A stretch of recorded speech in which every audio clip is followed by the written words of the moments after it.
Well, I think they deserve to hear a lot more from Kamala Harris because she's been lying to them for the last 3 months. If you look at her record, she wants to ban gas-powered cars. She wants to give reparations based on race. She wants to ban fracking. She wants to take away private health insurance on the job. That's the true Kamala Harris, a weak, dangerous San Francisco liberal.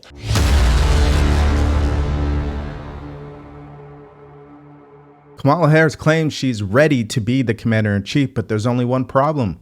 Her record says otherwise, which is why Senator Tom Cotton obliterates her on Face the Nation. So what we're going to do is react to the clips and talk about it. Let's start with one of the biggest stories that's come out over the past week, which is the increased threat from Iran, where we've already had a couple of assassination attempts on former President Trump. And of course, it's all due to what? Weak leadership. You sit on the Senate Intelligence Committee. Is there an alarm sounding in your ranks about any potential threats to Americans in the Middle East or to U.S. targets at this point?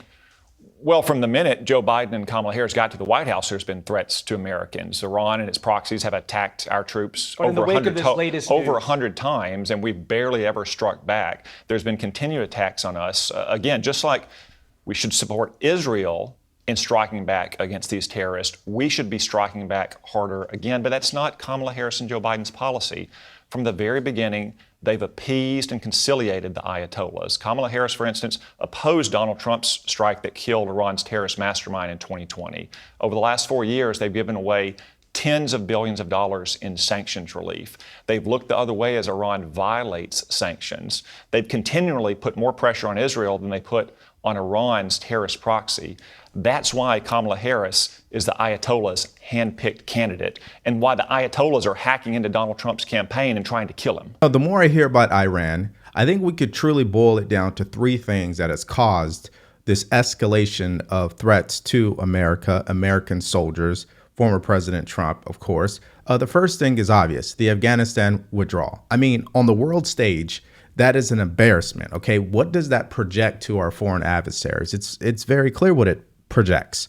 A sign of weakness. And then you follow that up with what? With sanction relief that, according to what I was able to see, $16 billion worth of assets, which obviously we don't know what they're going to do with the money. We do know they're on record of saying they can do whatever they want with the money. But it comes down to probably them doing what? Funding their terror organizations. Second point is our reduction in military presence in the Middle East. Since Joe Biden took office, we reduced the troops in half. It was at least 5,000 plus. Now it's somewhere around 2,500. What happened as a reaction? Iranian-backed militias increased their attacks on military soldiers by 50%. Then the third thing, to make matters even worse, it's our lack of retaliation to these increased threats. So here's a number for you. Between 2021 and 2023, there have been over 80 attacks on U.S. military forces, according to the Pentagon. And the number of retaliations from America, retaliations that mean something, 3. Just 3. So what does that say about our strength on the world stage when our foreign adversaries are getting a little ahead of themselves? What does that say about us? But voters are supposed to believe Kamala Harris is going to make a difference? Yeah, give me a break. Turning to Ukraine. Former President Donald Trump, you're a big supporter of his. He met with President Zelensky in recent days in New York. He talked about a potential deal to end the war. What kind of deal would that be? How would it exactly look? You're close to Trump and this process. Well, he hasn't been specific, and I think that's for a reason. One, he doesn't know what the world is going to look like in another 3 months when he takes office. He doesn't know how much more Joe Biden and Kamala Harris might screw things up. But here's what we do know. This never would have happened on Donald Trump's watch because it didn't happen on Donald Trump's watch. Vladimir Putin has invaded Ukraine twice, both times with Joe Biden in the White House. First as Barack Obama's understudy, second with Kamala Harris in the White House with him. That came just a few months after the disastrous collapse in Afghanistan. Those things are not unrelated. When you project weakness, as Kamala Harris and Joe Biden have, and you suggest to your enemies that they can push you around and walk all over you, you get the kind of conflicts we see in Europe and that we see in Israel, and you get the chaos we see at our southern border. I mean, he can't make it any clearer than that. I mean, this is what voters need to hear more about when it comes to Kamala Harris. You could say whatever you want about Trump. You could say that you hate him, you think he's a mean person, but you cannot argue with the results Okay. The results show when it comes to foreign policy, Kamala Harris is weak. She's as weak as they come. She's been in the White House with Joe Biden. He's as weak as they come. And what seems to be, I guess, swept under the rug is how much the world is on fire in the Middle East. And people may wonder, well, what does that have to do with us? Is because it could lead to nuclear war.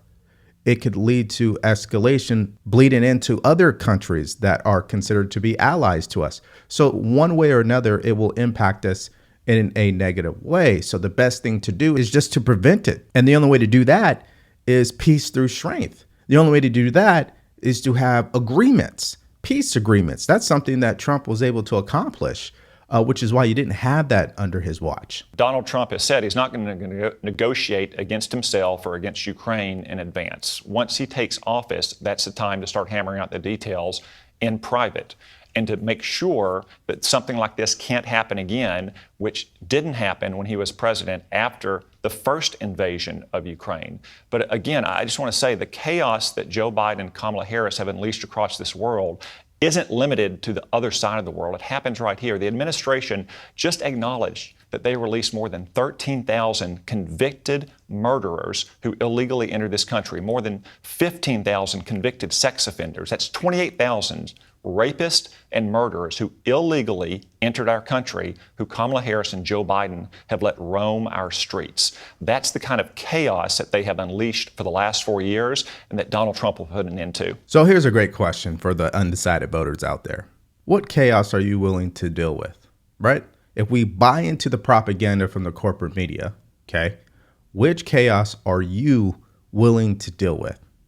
Chaos in the Middle East, on our southern border, and in these small towns and sanctuary cities because of the increased illegal migration that also comes with murderers. It also comes with criminals, gangs, and violence. Or do you want to deal with the chaos of the corporate media fighting back and forth with Donald Trump? Which one do you think will actually impact your own community? Right? I mean, this is why I say results tell the story. And it contradicts everything they've been saying over the past 3.5 years. Oh, the border is secure. You guys remember that clip. The border is secure. We have a secure border.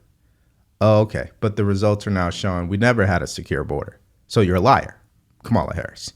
And that's essentially what Tom Cotton is saying here. And because she knows that these numbers don't support her claim to be strong on immigration, because she knows that voters are not buying into her message when it comes to her opportunity economy, and we're talking about what the polls have been showing, that the only thing that voters trust her on is abortion. That's it. Everything else Trump is winning on. So that's why she's become so desperate to get the second debate. And here's what Tom Cotton had to say about that. Former President Trump, even though there are just a few weeks left in the campaign, has so far said he does not want to participate in another debate with Vice President Harris. Is that a mistake? Do the American people deserve to hear more from former President Trump and the Vice President about their views? Well, I think they deserve to hear a lot more from Kamala Harris because she's been lying to them for the last 3 months. If you look at her record, she's been trying to run away from it from the very moment she took the nomination from Joe Biden. She wants to ban gas-powered cars. She wants to give reparations based on race.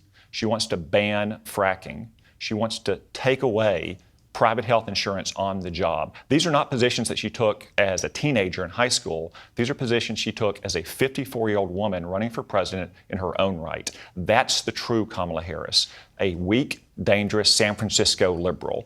Kamala Harris is the one who owes the American people a lot more answers. Donald Trump can simply point at his record and say, for 4 years when I was president, we had peace, prosperity, a secure border, and we were respected around the world. That's what the American people remember. That's what they're going to get when they elect him again to the White House. But should Trump debate again? He's already debated twice. Okay. And JD is going to debate Tim, and he's going to do a great job telling his story and pointing out what a radical record Kamala Harris and Tim Walz have. The American people know what Donald Trump will do in office. Kamala Harris is still trying to fool them. Okay, so if you're enjoying this video, do me a favor, like, share, and subscribe to this channel. If you want to support us further, go to the link in the description, grab yourself a t-shirt, or buy us a cup of coffee.